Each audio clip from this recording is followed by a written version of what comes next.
What's going on, people? Pro Wrestling Soccer. I am back again, and today I'm going to talk about my thoughts on Brock Lesnar becoming Universal Champion at Crown Jewel. Now, for people saying, Pro Wrestling Talk, are you going to review it?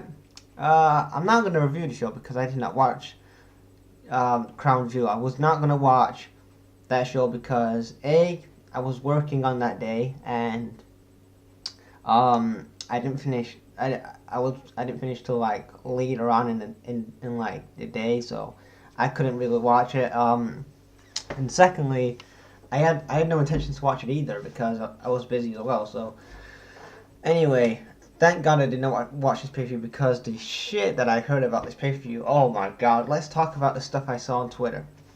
So, and this is some of things I've seen from my friends as well from Facebook and YouTube. So, um, the one thing I saw was that Hulk Hogan, brother, is back in WWE. Yes, the Hulkster is back, and he comes back. He says he's the host of Crown Jewel, unannounced. I was thinking, okay. Um, I was hearing stuff about Hogan going to be there and stuff. He was maybe going to make an appearance or whatever, but there he was. Hogan was back, and nobody talked about him, what he did a couple years ago or anything like that. They didn't say not one word.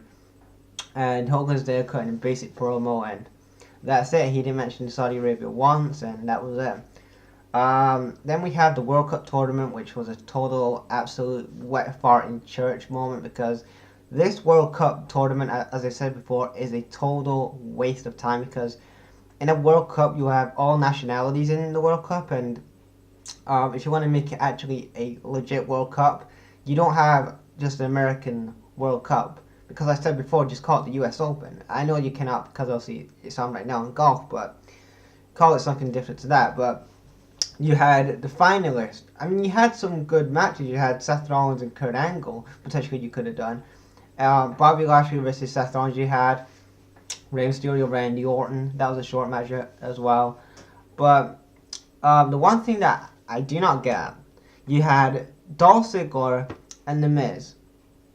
And I should have expected this from WWE.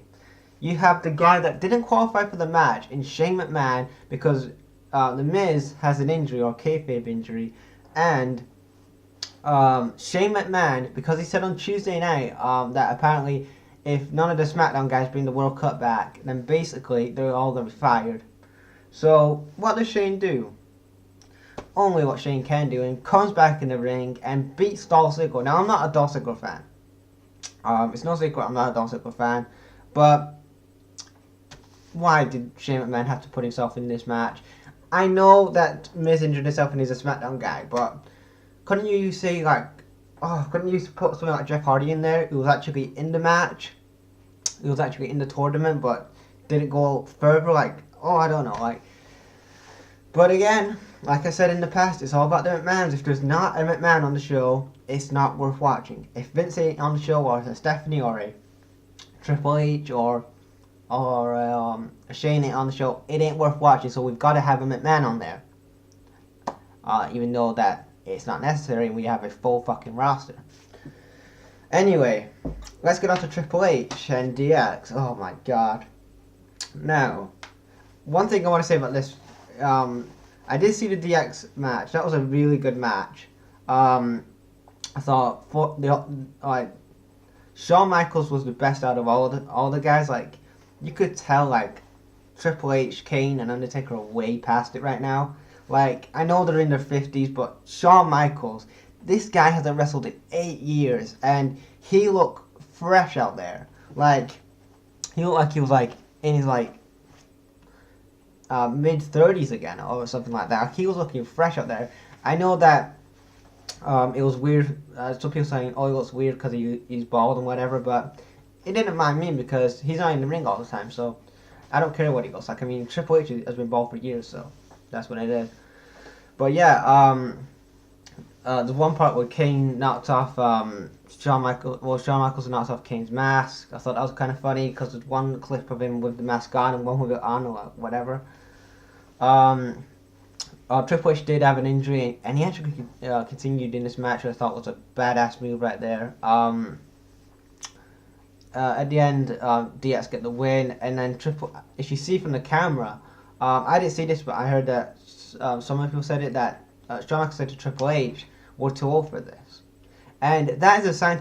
That is a sign to Vince McMahon that these four guys who are 50 plus should not be main eventing a pay per view.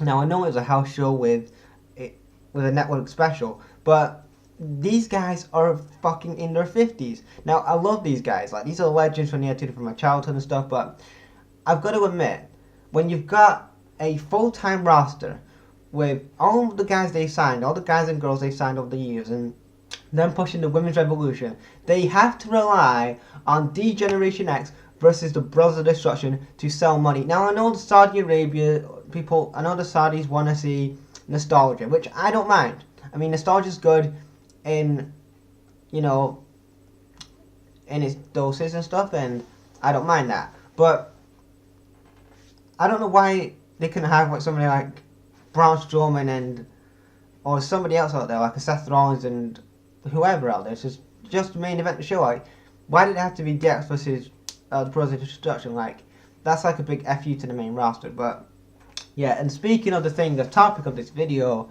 Brock Lesnar is a Universal Champion, and for all the credibility that Braun Strowman redeemed back from last year for when he lost to Brock Lesnar clean, a year later he's facing Brock again, and he kicks out of 4 F5s this time and basically loses, and all that build up for 2.5 years for absolutely nothing.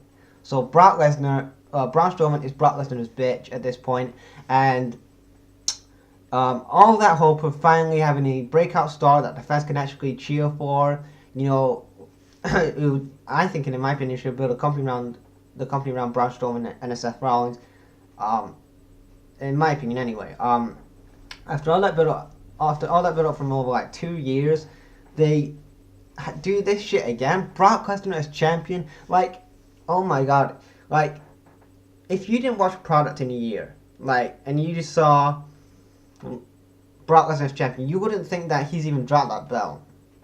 And why? I know that some of my friends are like, some people I know that saying, oh, give it to Braun at a special pay-per-view.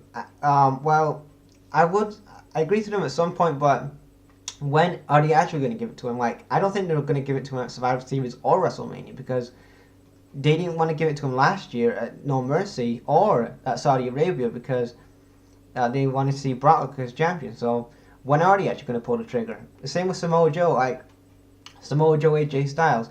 I love AJ Styles. I love Samoa Joe. Like, they're my two favorite wrestlers. But I really want to see AJ's title reign end at this point. I'm sorry, AJ, but your title reign is filler as fuck, and I'm not feeling it now. I like the first reign you had when you was building up SmackDown Live and just have the AJ Styles belt and you had that heel run with John Cena. Like, that was really good.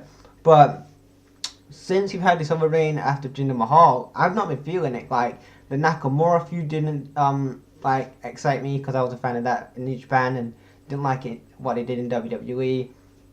And then you have the series with Samoa Joe, and Joe is basically getting fucking the rug whipped from underneath him and whatever. And speaking of Joe, I know he got injured again, but I don't know if they're ever going to pull the trigger on Joe as well. Like, I think he's another guy that's going to, unfortunately, not get to the World Championship. He'd be the Universal or the WWE Championship, which is sad. Samoa Joe's the best heel in the company. He's the best mic worker, and on the heel side anyway. And once again, Vince McMahon, that was a big opportunity there, because Samoa Joe could have been a big heel draw on SmackDown as a champion, and they basically screwed it up with basically having AJ going over here. And AJ's over as it is, but give it to somebody different like a Samoa Joe and see how he goes with it for a bit. So don't give him a long tail reign to maybe to WrestleMania, but I'll say, I don't know, if you gave it to him like at SummerSlam to maybe Hell in a Cell, or maybe Saudi Arabia, and then AJ would have won the belt then it would have got it. It would have been an okay reign, and we would have reviewed the reign, see if it was good or bad. But if you're not going to actually pull the trigger with a Braun Strowman or a Samoa Joe or anybody who has actually got over And I want to know what the term over means in 2018 for pro wrestlers, because anytime a heel does something, they get cheered, and when a face gets beat up, basically they get booed. So I don't know what a heel and a face is anymore. Please somebody enlighten me on that. But anyway, that's it for this little topic. What do you guys think about this video? Leave your thoughts in the comments, and I'll check you guys later. Peace.